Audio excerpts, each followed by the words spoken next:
How powerful is Cox Internet? Powerful enough to keep fans across the country in the action on the biggest game days of the year. Whether you're one of 65,000 fans at Allegiant Stadium or you're streaming the game at home with America's fastest download speeds powered by fiber. Whenever it matters most, Cox keeps you connected. Cox Internet is connected to the premises via coaxial connection. Speeds vary and are not guaranteed. Cox terms and other restrictions may apply. Analysis by Ookla of Speed Test Intelligence data. Fixed median download speeds. US Q3 2023. Stand by for an urgent bulletin. This is the Bob and Jeff Show, starring Bob Lutz. Who's better at this job of radio? You shut your mouth when you're talking to me. Jeff Lutz. Really good to great, depending on the day. Wow! Hey! Isn't that exciting? 97.5 and 1240 KFH. It's showtime, baby! You'll go wacko, bananas, nuts, crazy, unbelievable! All right, welcome back, everyone. Hour number 2, the Bob and Jeff Show here on KFH Radio. Bob Lutz, Jeff Lutz, your co-hosts. Max Power producing the show. Engineering the show. 869-1240 is the phone number. Let's get Mike Furches in. Mike, welcome. How are you? I'm doing pretty good. Not a bad day. Had a little bit of a visit to the doctor's office and had a good lunch at the Artichoke, who we both know very well. So it's been a good day. And how's your your new dog doing? Because he won't leave me.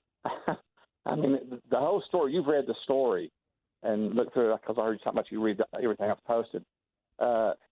He's learned that sitting on his papa's lap is a whole lot more comfortable than being out in 20 degree below zero wind chill. So he won't leave me. And when I got him, Hugo, right? It's Bruno. I don't know if his name. You said Bruno early. You got it. Yeah, I don't know if he's named after Bruno Mars or not. He had that name through WAL, which is the Wichita Animal Action League. When I first saw him, Bob, and his mannerisms to some extent, he reminds me so much of Misty. It's unreal.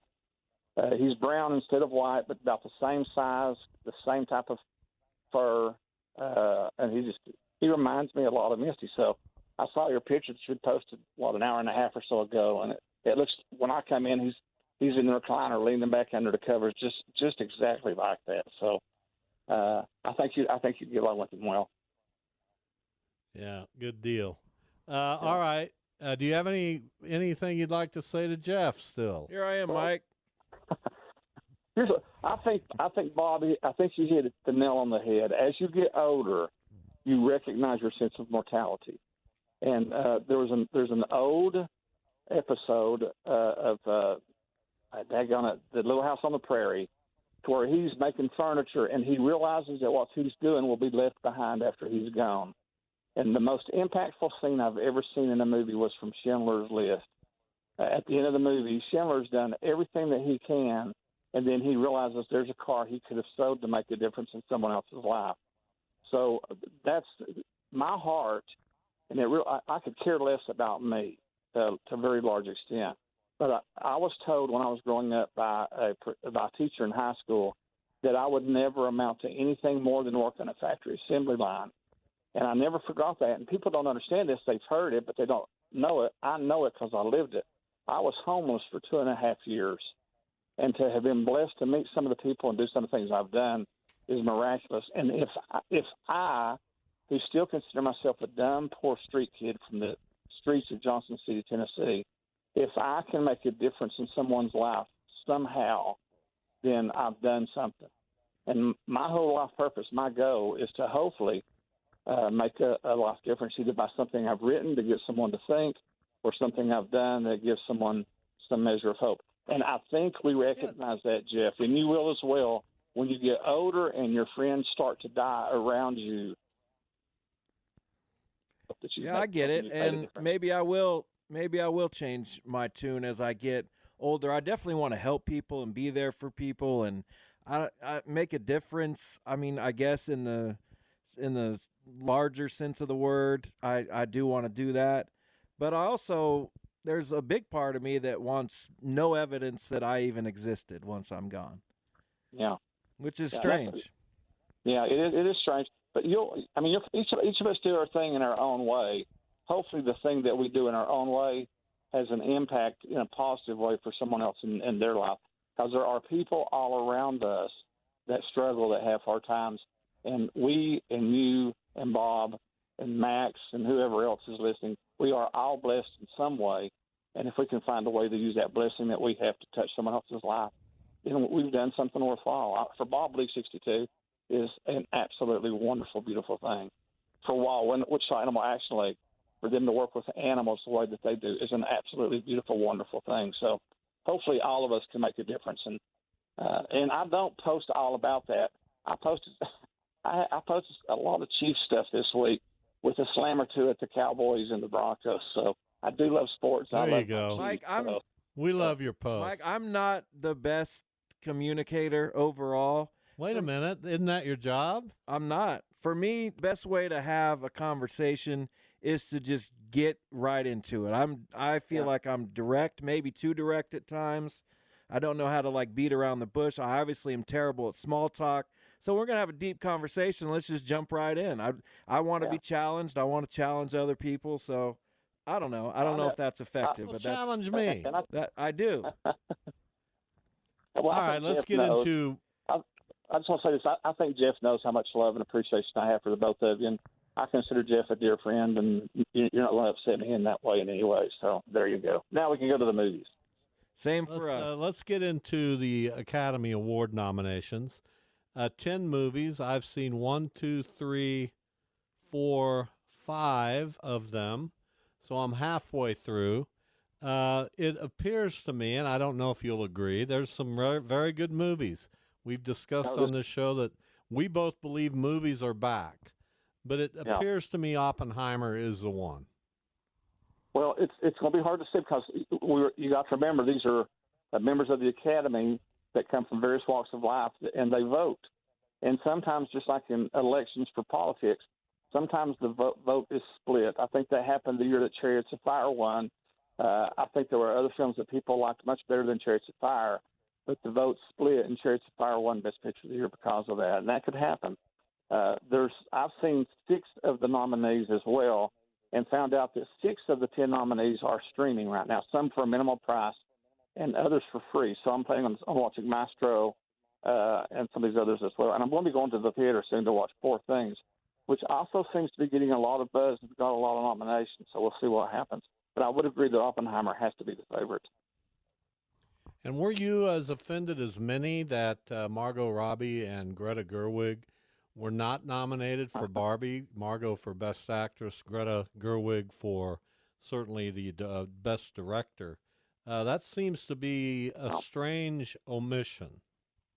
There were several strange omissions this year as well. Leonardo DiCaprio, I think, should have as well been nominated.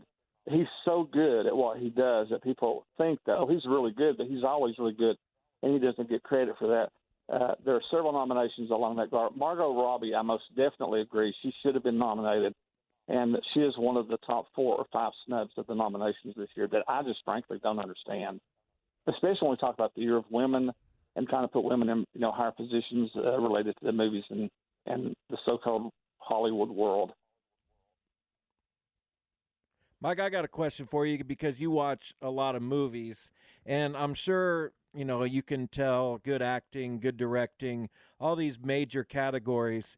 But do you notice best lighting or best sound or some of these further down categories? And we're talking about these movies, all these big budget movies and critically acclaimed movies. They all probably have pretty good lighting and sound. So what do you think separates the best from the good? Well, you gotta have a good DP developmental or directing photographer. So you got to have a really good DP, a good person that's looking out for those things. I noticed him probably more so than most fans.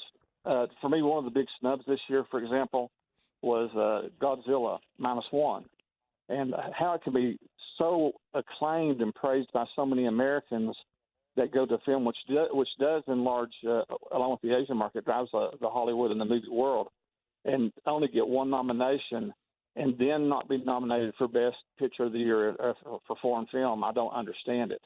That's my biggest snub of the year. But the sound in that movie is absolutely amazing, and it is nominated for that.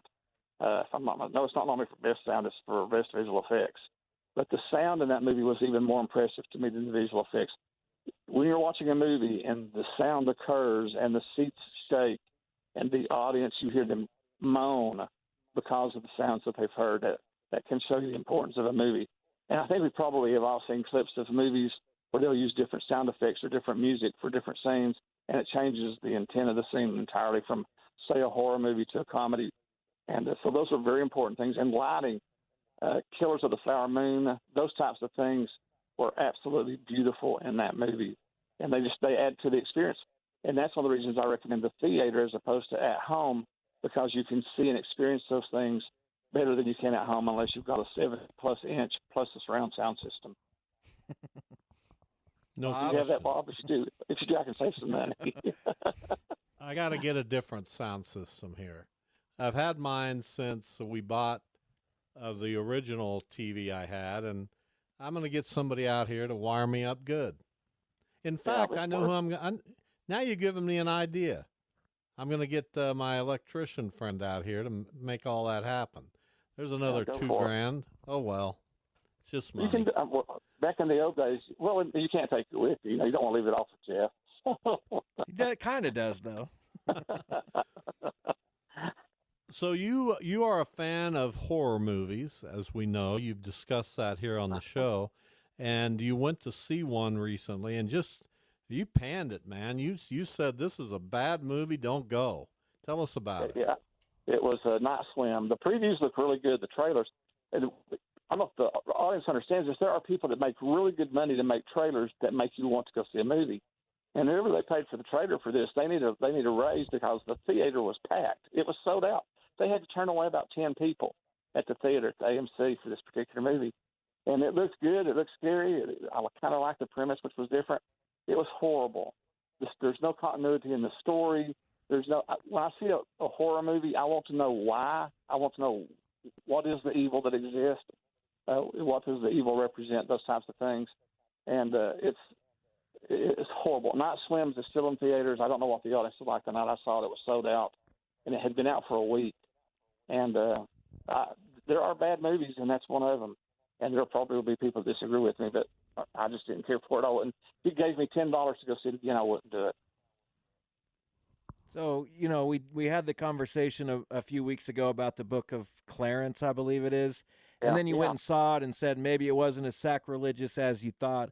First of all, why did you feel that way? And second of all, we didn't get as deep into the, whole religion in movies conversation. Do you think that could be done well while not providing necessarily the message you want to hear, quote unquote sacrilege? Or is that something, if you're not going to do it respectfully, that you should just never wade into? I went farther than what you stated, Jeff. I said I was wrong. I said I was just flat out wrong about my initial impression of the movie. I thought it was a great, brilliant movie. In fact, I go to a group every Tuesday night called Beer and Spirituality, where we have a beer or so, and then we talk about spiritual things related to movies or whatever. And we talked a lot last night about the Book of Clarence. I think what makes a difference is that it recognizes the existence of Jesus. It takes place at the time of Jesus, but it shows the difference. There was someone that wanted to take advantage of religion for profit. And we can start talking about TV preachers and other people around the world and how that we can relate to this. There was an individual who used religion as a means to make money, as opposed to the person of Jesus in the movie. One of the things I loved about the movie is that Jesus and the disciples were essentially all black, which was I prefer the image of Jesus not from the typical blue eyes, blonde-haired approach that a lot of Westerners use. But we can approach those things and discuss those things. I think the discussion and the impact of the movie that talks about the importance of making a difference in helping the poor, the needy, the orphan, the widow, those types of things, there are important lessons there that we can all learn from despite what religious belief that we have. And the individual Clarence, without giving too much away, he learns those lessons in a hard way, in a difficult way. And as opposed to, say, the life of Brian, where it's a little bit different, he never presents himself as Jesus.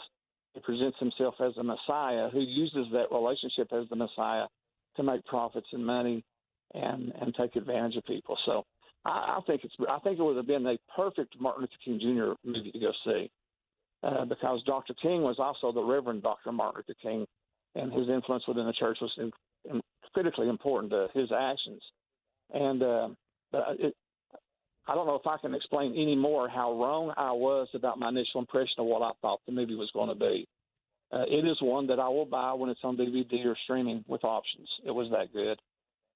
Wow. Does that surprise you? Mike, a little bit, yeah. But if it surprises me, I don't know if it surprises Jeff.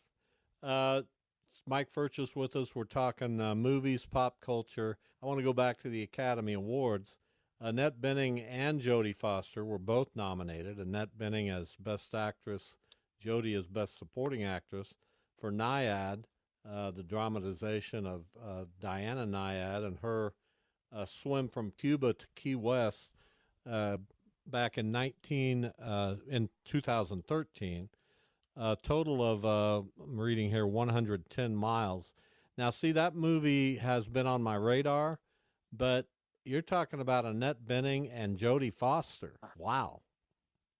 Jodie Foster, you remember when she came out, Bob, in the Disney movies? Who would have ever thunk, that she would become such a dynamic, important actress of the 21st century? Who would have thunk it? Because she's a tremendous director. She's a tremendous actress. She's one of those actresses that I will see anything that she's in, and just appreciating the story of Nyad is one thing. The fact that Jodie Foster's in that movie it just adds to the anticipation of seeing it. And I don't think that's been in Wichita yet at the theaters. If it has, it's on streaming. You can get it that way. Then I'll be watching Mike Furches with us. probably. I do want to ask you one other thing before we leave. Speaking of Jodie Foster, there's the new version of True Detective. It's called Night Country, and it stars her, and it's set in Alaska during a time of winter where there's no daylight. So it's been a challenge because of that. But she is such a great actress that she's able to carry a series like that, and True Detective is certainly has a strong history. Have you checked in on that yet? I've not, but I will because I like True Detective. I like those types of shows especially, and I like that series. But I've not seen the new rendition. We're 2 episodes in, and now we're waiting for that third one. As Jeff likes to say, I watch everything. You do. So it's a matter of finding the time to watch it. That's the only problem. So. It does get challenging. So when we're sitting here relaxing at night and there's not a game that we want to watch. Now, tonight we'll want to watch K-State, Iowa State, and the Shockers play at home against East Carolina. So we'll want to watch some basketball. But on nights when there's not a game that compels us, that's the kind of stuff we like to watch. Yeah. I especially enjoy that as well. And I'm fortunate and blessed in that way that my wife enjoys those types of shows too. So she's worked for Tallgrass for many years, but she said she's watched more movies since we've been married than she ever watched while she was working with Tallgrass, which surprised me. But we enjoy – those are the very types of shows that she enjoys. So if she's listening right now, which she very well may be, she's going to be reminding me that we need to watch that. So thanks, Bob. I've watched 11 episodes of Curb Your Enthusiasm, and they're good, but I think I got it. Right? Oh, boy, Mike. I mean, they're funny. I'm not going to take – but I also just think, okay. I wish you hadn't even said that. I'm like, okay, I got it. I get it now. I don't think I'll probably go back, but I think I got it. Mike, what happened to Jeff? What do you think it is? Because this isn't somebody I even recognize anymore. That's one of the funniest shows in the history I'm not saying it's not of funny. television. And the guest stars and the uniqueness and I don't know. It's February 4th. It's final season. I'll probably watch on HBO. I can't wait. Yeah. I think as part of what you're alluding to is you don't understand why it's considered to be so great by so many. Is that part of it? No, I understand all that, and I think it's funny, and I was entertained by it, and I enjoyed it. And then it's like, okay, well, that's the show, and do I need to watch 100 of these as opposed to just a few? Yeah. I think it's important for you to find what you enjoy, and not necessarily dive into it or delve into it. Find something you enjoy, and if you enjoy it, participate, and if not, don't. There you go. Quit bugging us with it. Sorry about that, Mike. My apologies. All right. Thank you, Mike. We appreciate it as always. We'll catch up with you next week. Okay, take care, guys. As I'm getting licked in the Mike face. Furches. All right, bye. Yes, put pictures of your dog up often. Mike Furches with us talking pop culture. What made you mention that? I don't know. Just to kind of throw a damper on things? I guess, yeah, just be the Why is that? the rain on the parade. Why? I didn't mean to. When we come back, have an answer. I don't want to have an answer. Figure out why you thought it was important to tell us that because I wanted to. Enthusiasm is a one-trick pony. Not necessarily, but okay. Tell us why when we come back. We'll see. On the other side, Jeff will explain himself on one of the great legendary comedians and comedy shows of all time. Back in a minute.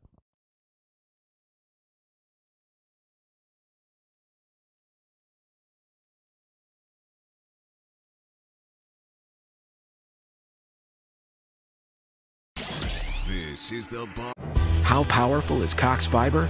Powerful enough to keep fans across the country in the action on the biggest game days of the year. Whether you're one of 65,000 fans at Allegiant Stadium or you're streaming the game at home with Cox Fiber from the company with America's fastest download speeds. Whenever it matters most, Cox keeps you connected.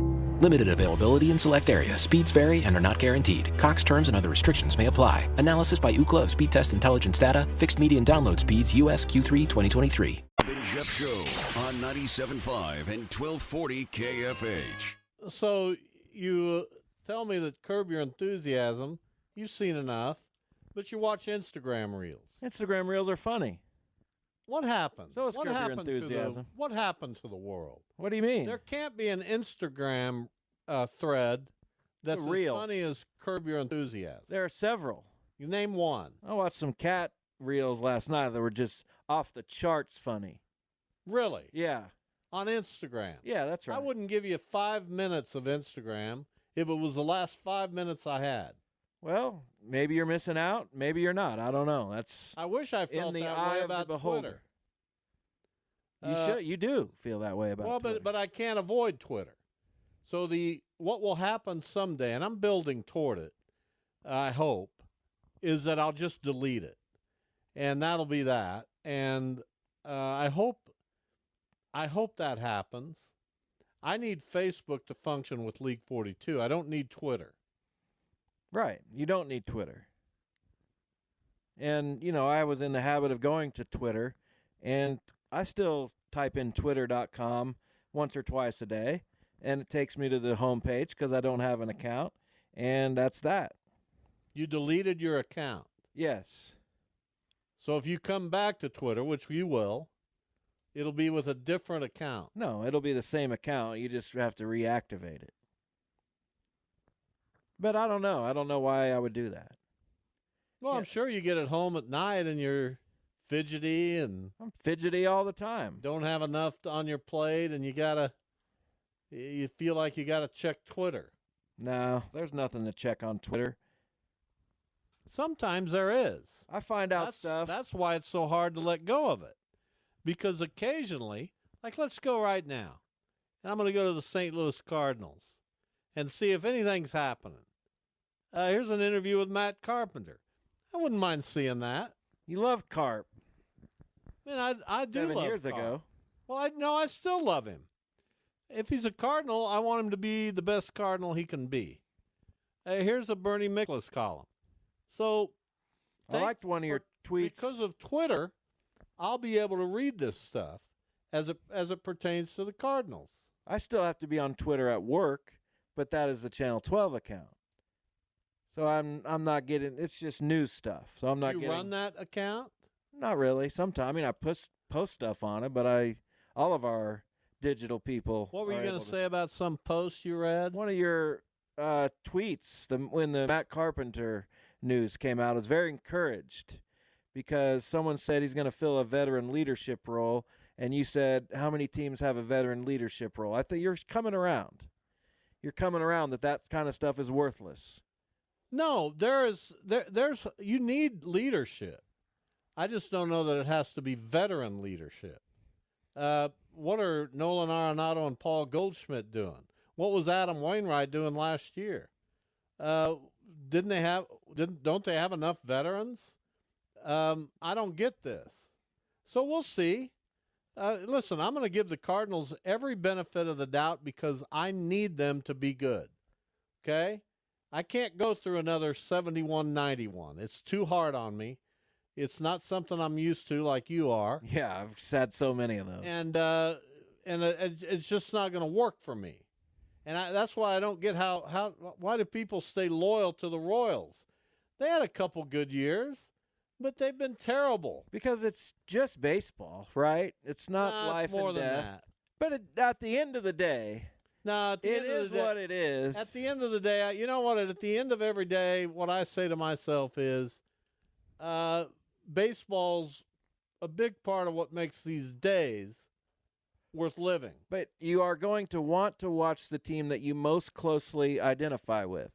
And for Royals fans, that's the Royals. If they just went over to the Mets or the Diamondbacks or the Rangers or somebody else, well, how did it get so entrenched? They wouldn't have. Why are the Cardinals just so entrenched with me? I mean, I couldn't. Because you have a I history. couldn't drop them if I had to. Because you have a history. Yeah, but now with the Cardinals, we all have history. It takes years to build a history, right? We all have history. 1 year is not a history. But when you build up years and you're in the trenches and you let them sometimes dictate your emotions, for better or worse, that's a history. Well, you left a history. I've been a part of my own history for 30 years now. And I don't know how you did that. I don't either, but it happened. And nobody does that. That would have been like me at the age of 11 in 1966, in the midst of a great Cardinals run, by the way, saying, I think I'll go be a fan of the, Braves. Were there any other teams in baseball when you were that young? So it just didn't make any sense, and it was hurtful. It's like I could be the Cardinals, Pirates, and that's about it. There are no others. What do you mean? There weren't that many teams back then. Again, not funny. No, seriously, Jeff. Kind of. I've told you, you've hit a rut. No, I haven't. I think sour. I'm not sour. You're negative. I might be negative, but I'm not sour. You're sour. You picked on our friend Mike Furches from the get-go today. I didn't pick on him. Well, it's insulting when you say things like, well, he just puts everything out there. I didn't say that. What'd you say? I said everything, and it seems like everything in Mike's life is a big deal. Oh, that's not insulting. Did I say that? No, I don't know what I said. That's perfectly fine. Mike text me. What a compliment. Doesn't it? I don't know what I said. That's not a compliment. I don't know what I said. Yeah, I think you said it seems like everything in Mike's life is monumental. I think was No, I used that word later. And I'll say this, of all the Facebook people, I said a lot of big things happened to Mike. I don't know what big things. I don't know. Well, give me an example. My phone's playing music. What big things? What do you mean give you an example? You know exactly what I'm talking about. No, he doesn't post just about big things. He posts about life. Fine. Some things are big, some things aren't. I think it's great that there are people in this world who can try to enlighten us. I have deep, high respect for Mike. Who doesn't? Well, to say, everything in his life must be big. Why is that a problem? You don't post on Facebook very often. Not much anymore. I don't have a whole lot to say anymore. I don't know how that happened. Well, did you ever? Yeah, I posted stuff on there occasionally. When I post, it just creates an onslaught of, I don't know what it does. So I'd like to post more, frankly. Then post I don't have any time. Oh, no, that's a hindrance. When I'm in front of a computer, I don't have time to post on Facebook. I'm usually doing other things on the computer. So it would mean that I would take away from my downtime in the evenings, which I'm very reluctant to do, to come down here and make a Facebook post. That makes no sense. And I don't want to do it on my phone. It takes forever. Well, that's I don't know what to tell you there. That's the choice you have to make. Seems like you're happy with the choices you have made. You know something I haven't lost? I haven't lost much. I know you're about to say. What? Your typing speed. Yeah. Have you noticed that? You still type fast. Is that something people lose? Well, you would think as you get older, right? Dexterity. You would think. You would think. I mean, you lose something off the curve as you get older, don't you? Sure. But I wonder how fast I can type still. Pretty fast. Faster than you. Yeah. How about that? You admitted it. I've never been a particularly fast typer. I mean, when I'm at my highest peak, I'm like 80 words per minute. No, I blow that away. Like the best I'll do. But I never learned to type with all my fingers, you know. Well, you didn't take a typing class. I did. I just couldn't do it, and I typed faster. I don't get how people have that dexterity with all their fingers. How do you move one finger at once? My fingers would be. I don't know. I just don't get how that's done. There's no explaining it. It just happens. It's like you've done it so many times. It's muscle memory. And the letters are just, if I sit and try to think about which letters are where, outside of the middle row, I don't know. I know where all the letters are. I can't tell you. Listen, but when I sit down, look at your keypad. No, I don't care about Q, that. W, R, T, Y, U, I, O, P, A, S, D, F, G, H, J, K, L, Z, X, C, V, B, and M. I know where all they. What I'm saying is, and that's fine. That's whatever. But I couldn't tell you that. But when I sit down to type, I know where the letters are. Does that make any sense? So do I. But does that make any sense? Well, I just said I do it too, so yes, it makes sense. Now, where I have not learned to be particularly fast is up on the top row with the numbers and symbols. There are people who can just go right to that just as quick as they do the letters. I'm not one of those people. Are you spacebar with your thumb? Sure I am. Don't know how to do that. You use them all, man. Don't know how. Do I maybe spacebar with my thumb? I don't think so. That's what we learned in typing. No, I don't.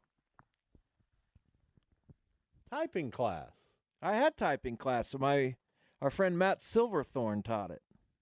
I had it in the 7th high grade school. when we had manual typewriters that you had to hit the return bar, the return lever. It made a noise as you did that. I know. I typed on typewriters early on in my years. We had an old typewriter at my parents' house that was given to us by my Aunt Esther. And it was a Royal typewriter, and I use that quite a bit. Yeah, typewriters For those of you interested. Typewriters were fun. They made sounds, and it was cool. Oh, when they got electric typewriters, all bets were off. That was awesome. I don't know those. No, seriously. I don't know those. Electric typewriters? I thought we just went from typewriters to keyboards. No, we had electric typewriters. Wichita State at home tonight. East Carolina, the opponent. They are 0-5 in the conference. They're on a big losing streak. If they don't win this game, look out. Yeah, not good. The dissatisfaction will. Listen, Paul Mills needs time. We've all said it. But you want to see the team improve. You want to see them get better. You want to see them win some games. And this is certainly one game that you would hope the Shockers are capable and able to win tonight against, I think, a decent, better. I think everybody in the American's decent. I don't think there's any really bad teams outside of perhaps Rice, but even Rice has had a few moments. Yeah, and I don't know if they have one this year, but it seems like East Carolina always has a guy averaging 20 points a game, and Wichita State never has a guy averaging 20 points. Well, they do it occasionally. When? Recently. I don't think that's ever happened. They have Bobby Pettiford. I know he's not averaging 20. Rice 1-4 in the conference. Tulsa 1-5. Temple 1-5. Their only win over Wichita State. Texas San Antonio, which has been competitive in quite a few games, but they've only won one in the conference. So you've got Rice at 1-4, Tulsa, Temple, UTSA at 1-5, the Shockers at 0-5, East Carolina comes into the game tonight at 2-4 in the conference, 9-10 overall. So we'll see. Certainly not a game you want to lose at home. They have 3 guys averaging 14.1 or more. Bobby Pettiford, not one of those. The transfer from KU. They have the number 67 prospect from a few years ago. I don't know. It's not going to be easy for Wichita State. Nobody said it was. These games aren't easy when you play in conference. No, but they shouldn't be the team that is easy for others either. I don't think they are easy for others. I know, but you don't want to look at them. You don't want other teams to look As at. I said, I don't think there are any easy games. But that doesn't mean every team's good. That just means kind of every team's They're average. riding a 3-game losing streak after wins against Tulsa and on the road at Temple, where they won by 11. Shockers didn't win at Temple. They lost to Florida Atlantic by 15. They've lost to SMU by 11. They lost a 1-point game against North Texas at home, and then went on the road at UAB and lost by 8. So East Carolina is a you don't just roll the balls out and beat them. Right. Nor do you roll the balls out and beat anybody in this conference.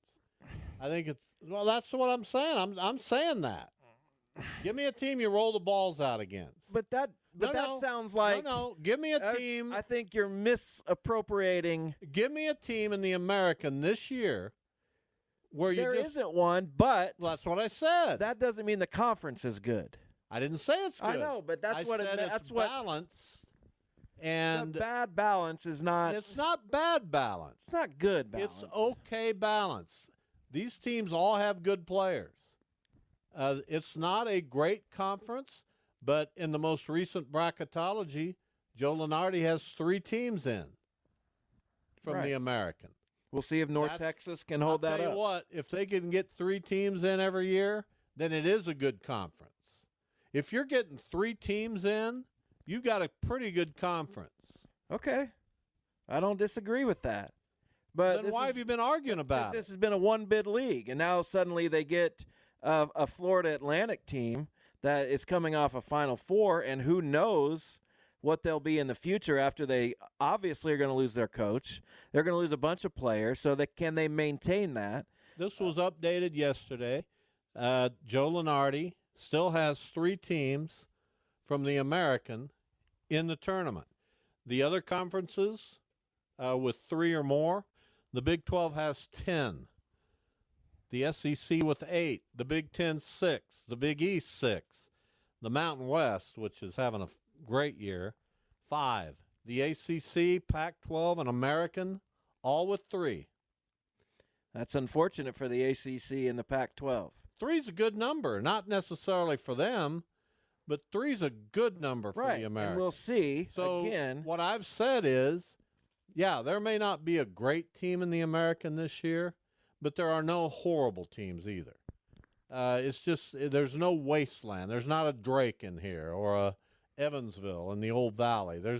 I think there's only not a Drake because there's not a 2005 Wichita State either.